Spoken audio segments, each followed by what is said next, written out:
ఇది మొత్తం కట్ చేసినాం అనమాట. కట్ చేసిన తర్వాతకి మళ్ళీ ఇది వచ్చింది, మళ్ళీ దీన్ని పైకి కట్టేస్తాం. కట్ చేయాలి, కింద కట్ చేయాలి. పిచ్చి చెట్టు కాదు అది, అది ఏ చెట్టు అని ఇప్పుడు కట్ చేస్తేనే బాగుంటుంది, లేదంటే ఆ శంకుపూల చెట్టు మళ్ళీ చెట్టుతో పాటు పెరిగిపోతుంది. ఇప్పుడు తీయాలి బిజ్జు, కట్ చేయాలి. ఇప్పుడు మళ్ళీ చెట్టు పైకి ఎక్కియాలి. ఇప్పుడు అది ఎక్కించాను, కట్టింగ్ అదే. ఇప్పుడు ఎలానే ఎక్కిద్దిలే, ఫస్ట్ అది కట్ చేస్తున్నా మళ్ళీ మర్చిపోతావు. చెర్రీ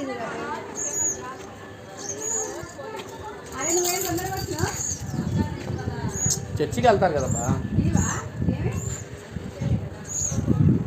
చర్చికి వెళ్ళి మనం పంపించేసాను.